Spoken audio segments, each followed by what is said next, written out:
তোমাদের আরও একবার বায়োউইজার্ড দেবাংশু স্যার চ্যানেলে স্বাগত।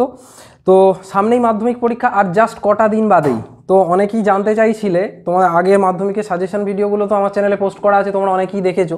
তো তোমরা অনেকেই জানতে চাইছিলে যে মাধ্যমিকের স্যার অরিজিনাল খাতা কীরকম দেখতে হয়, কারণ স্কুলের পরীক্ষার খাতা আর মাধ্যমিকের খাতা দুটো কিন্তু সম্পূর্ণ আলাদা, অনেক কিছু নতুন নিয়ম আছে। তো সেই খাতাটা এখন আমার সামনে আছে। তো এই খাতাটা আমি ডিটেলসে দেখাচ্ছি, ভিডিওটা শেষ পর্যন্ত দেখতে থাকো। এবং এই খাতার পিডিএফ ডাউনলোড করতে গেলে তো সেইটা ভিডিওটা পুরোটা দেখবে এবং এটা তুমি ডাউনলোড করে নিতে পারবে এবং সেইটা দিয়ে তোমরা পরীক্ষা দিতে পারবে। এবং তোমাদেরকে বলি, মাধ্যমিকের প্লেলিস্ট করা আছে, সেখানে মাধ্যমিক রিলেটেড বিভিন্ন সাবজেক্টের বিভিন্ন ভিডিও, জীবনবিজ্ঞান তো আছে, এছাড়াও অন্যান্য সাবজেক্টের বিভিন্ন এক্সামিনার বা বিভিন্ন স্ক্রুটিনিয়ার যারা খাতা দেখেন মাধ্যমিক পরীক্ষায়, তারা সেই সাবজেক্টের সাজেশনগুলো দিয়েছেন। তো তোমরা ভিডিওটা শেষ পর্যন্ত দেখো। এই হচ্ছে অরিজিনাল মাধ্যমিকের খাতা। এই খাতাটাই তোমাকে কিন্তু এবারের মাধ্যমিকে দেওয়া হবে এবং এই খাতাটাই তোমাকে ফিল আপ করতে হবে। ফার্স্টে ভালো করে বুঝে নাও কোথায় কি ফিল আপ করবে। দেখো, এখানে সাবজেক্ট লিখবে। সাবজেক্ট বলতে ধরো আমার যেহেতু লাইফ সায়েন্স সাবজেক্ট আমি পড়িয়ে থাকি, তো আমি এখানে লাইফ সায়েন্স দিয়েই দেখাচ্ছি। ধরো লাইফ সায়েন্স তুমি এখানে লিখলে, এরমভাবে এটাকে আমি পেন্সিল দিয়ে দেখাচ্ছি, তোমরা অবশ্যই পেনে ফিল আপ করবে। এখানে লাইফ সায়েন্স লিখলে, লাইফ সায়েন্স লেখার পর এখানে নিজের নাম লিখবে।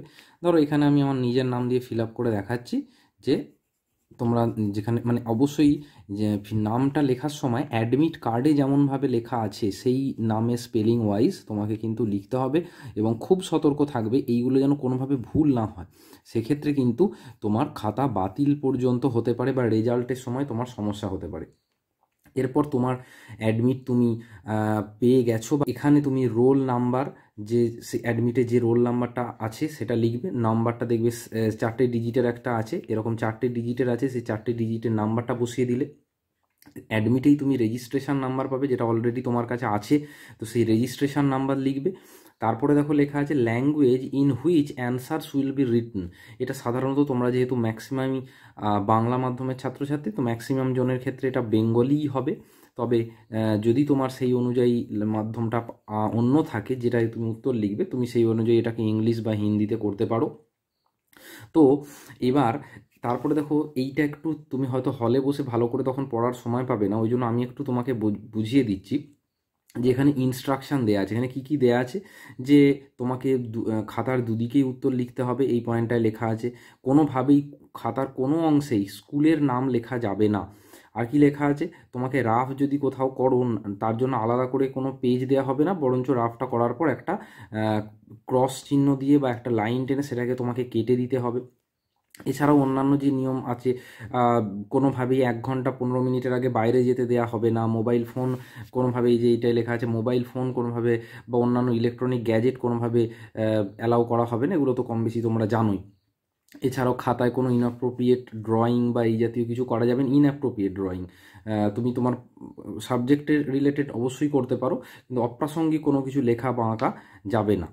এবার এই যে জায়গাটা দেখতে পাচ্ছ, এই জায়গাটায় তোমাদের কিন্তু কিছুই করতে হবে না। এখানে দেখো এক্সামিনার সিগনেচার আছে, অর্থাৎ যিনি খাতাটা দেখবেন তিনি এখানে সাইন করবেন। স্ক্রুটিনিয়ার সিগনেচার আছেন, যিনি স্ক্রুটিনি করবেন তিনি এখানে সাইন করবেন। সাধারণত লাল কালি এবং সবুজ কালি এই ক্ষেত্রে ব্যবহার করা হয়, সেই কারণে লাল বা সবুজ কালি রিলেটেড তোমরা কিন্তু কোনো ব্যবহার করবে না, যেহেতু এনারা লাল কালি বা সবুজ কালি ব্যবহার করবেন। পোস্ট এক্সামিনার সিগনেচার করার জায়গা আছে এবং হেড এক্সামিনার সিগনেচার করার জায়গা আছে। অর্থাৎ এক্সামিনার খাতাটা দেখে যার কাছে জমা দেন তাকে হেড এক্সামিনার বলে। তো তারও সিগনেচার করার জায়গা আছে। অর্থাৎ এই 4টে জিনিস খুব ভাইটাল, 1 2 3 4, এখানে কোনোভাবেই তুমি যেন সাইন টাইন করে দিও না।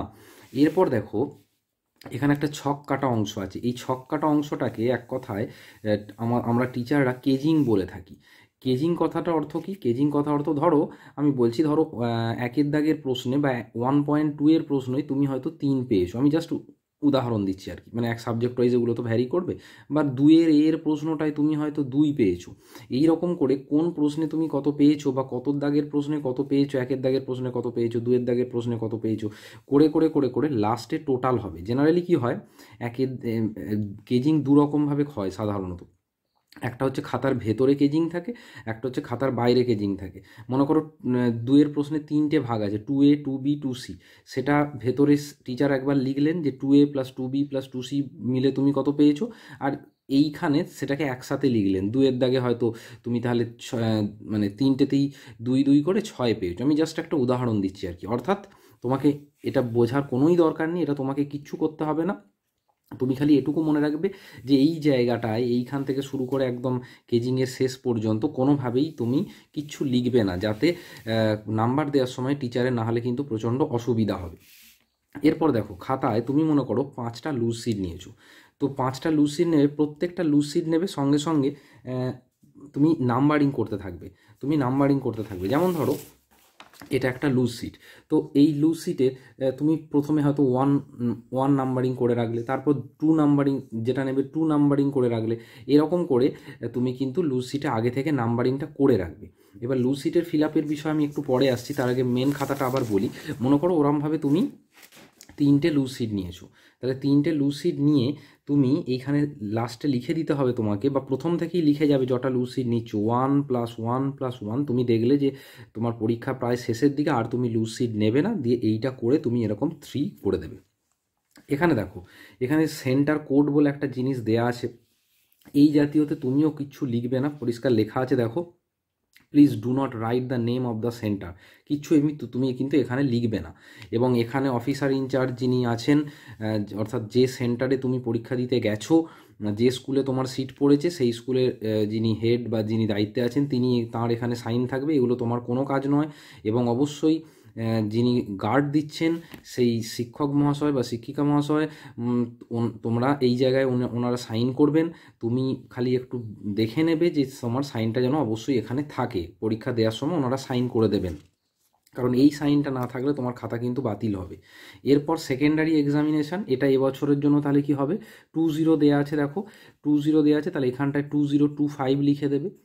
ঠিক আছে, এই হলো মোটামুটি খাতার প্রথম পেজ। এরপর আমরা চলে যাচ্ছি, খাতাটাকে উল্টাচ্ছি। খাতাটাকে উল্টালে আমরা দেখো অনেকেই ভুল করে কি করে, যে এই পেজ থেকে লিখতে শুরু করে দেয়। এই পেজে কিছু লিখবে না, মানে খাতার প্রথম পেজটার বাঁদিকে কিছু লিখবে না, তুমি লিখতে শুরু করবে একদম এই পেজ থেকে। মোটামুটি 3 আঙুল করে, অ্যাপ্রক্স 3 আঙুল করে তুমি মার্জিন দেবে। এদিকে একটা মার্জিন দেবে, এদিকে একটা মার্জিন দেবে, এবং সম্ভব হলে এদিকেও একটা মার্জিন দেবে, বা অ্যাটলিস্ট এদিকে যদি মার্জিন নাও দাও, এদিকটা তুমি এরকমভাবে একটু মুড়ে নেবে, তাহলে দেখতে ভালো লাগবে। এইরকমভাবে প্রত্যেকটা পেজে এবার তুমি লিখতে থাকছো, এরকমভাবে লিখতে থাকছো। ঠিক আছে, এবার তোমরা দেখতে পাচ্ছ কিনা জানি না, বা বুঝতে পারছো কিনা জানি না, এখানে এই যে এটা যে অরিজিনাল খাতা, তার একটা প্রমাণ হচ্ছে যে দেখো প্রত্যেকটা পেজে এখানে কিন্তু এখানে একটা ওয়াটারমার্ক দেওয়া আছে, WBBSE বলে একটা কথা লেখা আছে কিন্তু। ঠিক আছে, তো অর্থাৎ এইরকম মানে তোমাকে যে অরিজিনাল খাতায় এরকম দেয়া হবে, আমি সেটাই বোঝাতে চাইছি। এবং তার সাথে এইরকমভাবে প্রত্যেকটা পেজ তুমি কিন্তু লিখবে, এদিকেও লিখবে, এদিকেও লিখবে। শুধুমাত্র যেটা বললাম যে যখন এই যে মেন পেজটা আছে, এর বাঁদিকের পেজটাকে তুমি কিন্তু কিছু লিখবে না। এরপর আমরা যেখানটা চলে যাব সেটা হচ্ছে, মনে করো এরকমভাবে তোমার মেন পেজটা ফিল আপ করা হয়ে গেল, বা মেন পেজটা তোমার লেখা শেষ হয়ে গেল। দেখো এখানে কটা পেজ আছে তুমি দেখো, এই দুটো তো তুমি কিছু লিখছো না, তাহলে এখানে 2, 4, 6, 8, 10, 12, 14টা, এই 14টা পেজ তুমি শেষ করে ফেললে। এবার মনে করো তুমি দেখছো যে তোমার এখন লুজ সিট লাগবে, তাহলে লুজ সিট লাগবে, তখন তুমি কিন্তু টিচারকে বলে তুমি লুজ সিট চেয়ে নেবে। লুসির একদম এরকম দেখতে হবে। তো এখানেও কিন্তু অবশ্যই দেখবে যে এক্সামিনার যিনি আছেন তিনি যেন সাইন করেন, এই জায়গাটায় সাইন থাকবে এক্সামিনারের। এবং এখানেও তুমি যদি সবগুলো ফিল আপ করো তাহলে খুবই ভালো হয়, তবুও অ্যাটলিস্ট না হলে অনেক সময় তাড়াহুড়ো, অনেক সময় টাইম পাওয়া যায় না, তুমি রোল নাম্বার বা রেজিস্ট্রেশন নাম্বারটা অন্তত লিখে দেবে। তাহলে কিন্তু কি হয়, বাই চান্স ধরো তোমার লুসিটটা কোনো কারণে হারিয়ে গেল, বা এত খাতার মাঝে কোনো কারণে ছিঁড়ে গেল, সেক্ষেত্রে কিন্তু তোমার খাতাটা কোন খাতার লুসিট সেটা শিক্ষকের পক্ষে বোঝা অনেক সহজ বা সম্ভব হবে। এবার লুসিট যদি দেখো যে একদম মনে করো শেষ দিকের লুসিট, যে কোনোভাবেই তুমি হচ্ছে লেখার বা মার্জিন টানার সময় পাচ্ছ না, তখন জাস্ট একটু মুড়ে নেবে, এদিকে মুড়ে নেবে, বা এদিকটাকে হালকা করে মুড়ে নেবে, বা যদি মার্জিন টেনে করতে পারো তাহলে তো আরোই ভালো হয়। এরপর আর একটা কথা বলি, পরীক্ষা চলতে চলতে তোমাদের যে প্রশ্নপত্র দেয়া থাকবে সেখানে তো বিভিন্ন বারকোড দেয়া থাকবে, দেখতে পাবে। তো সেখানে একটা বুকলেট নাম্বার থাকবে, ভালো করে শোনো। এই বুকলেট নাম্বারটা পরীক্ষা চলতে চলতে তোমাকে কিন্তু দেখবে সাইন করাতে আসবেন, তো সেখানে অ্যাটেন্ডেন্স শিটে ওই বুকলেট নাম্বারটা তোমাকে লিখতে হবে, যেটা পরীক্ষার প্রশ্নে থাকবে সেটা তোমাকে কিন্তু লিখতে হবে, ঠিক আছে? এছাড়াও তাঁরা যেরমভাবে বলবেন পরীক্ষা চলার সময় সেই নাম্বারটা তোমাকে কিন্তু লিখতে হবে। এবং ইংরাজির ক্ষেত্রে বলি, ইংরাজির ক্ষেত্রে তোমরা জানো যে ইংলিশের ক্ষেত্রে যে প্রশ্নের মধ্যেই উত্তর লিখতে হয়, তো জায়গা যথেষ্ট থাকে যে সেখানেই তুমি অবশ্যই উত্তরটা ধরিয়ে দিতে পারবে। মোটামুটি একদম এই প্যাটার্নেই হয়। তো সেখানে ইংলিশের ক্ষেত্রে সাধারণত রোল আর নাম্বারটা একসাথেই রোল নাম্বার বলে লেখা থাকে, তো সেটা তুমি একসাথেই তুমি যেরকম জায়গা পাবে তো একসাথেই রোল নাম্বারটা পাশাপাশি লিখে দেবে। এখানে যেমন রোল বা নাম্বার আলাদা করা আছে, এখানে নাম্বারের শেষ 4টে ডিজিট তুমি লিখবে, এইভাবে তোমাকে প্রপার লিখতে হবে। এছাড়াও আরও একটা কথা বলবো যে দেখো, খাতা যেহেতু সবাই একই খাতা পাচ্ছ, কিন্তু খাতাগুলোকে তুমি যদি একটু প্রপার সাজিয়ে লেখো, যেমন আমি জীবন বিজ্ঞানের ক্ষেত্রেও যদি তোমায় বলি যে খাতা যদি সাজিয়ে লেখো, আমার চ্যানেলেও তুমি দেখবে যে বিভিন্ন যে মাধ্যমিকের যে প্লেলিস্ট আমি করে দিয়েছি, সেখানে আমার যে ছাত্রছাত্রীরা আজ পর্যন্ত অফলাইন ব্যাচ থেকে র্যাঙ্ক করেছিল বা তাদের বিভিন্ন খাতা বা তারা কিভাবে লিখতো, তাদের খাতাগুলোকে আমি সেখানে দেখিয়েছি, তাদের প্রেজেন্টেশনগুলো। তো তোমরা যদি কেউ না দেখে থাকো বা এই চ্যানেলে এই ভিডিওতে নতুন হয়ে থাকলে তারা কিন্তু ওই ভিডিওগুলো অবশ্যই দেখে নিও, তাহলে সেখান থেকে তোমরা অনেকই উপকৃত হবে। এছাড়াও মাধ্যমিকের বিভিন্ন বিষয়ের সাজেশান তো পোস্ট করাই আছে, বা বিভিন্ন যারা এক্সামিনার, যারা খাতা দেখেন মাধ্যমিকের,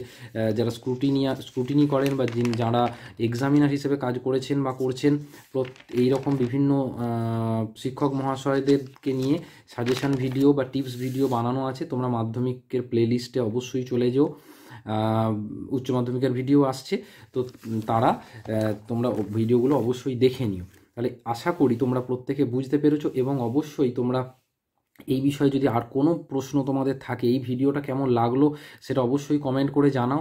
আর মাধ্যমিক রিলেটেড যে কোনো প্রশ্ন বা জীবন বিজ্ঞান রিলেটেড যদি কোনো কিছু প্রশ্ন তোমার আটকায় বা কিছু বুঝতে অসুবিধা হয়, বা এই ভিডিও রিলেটেড যে কোনো প্রশ্ন আটকায়, তুমি অবশ্যই কমেন্ট সেকশানে জানাও, আমি প্রত্যেকের কমেন্টের রিপ্লাই দেবো।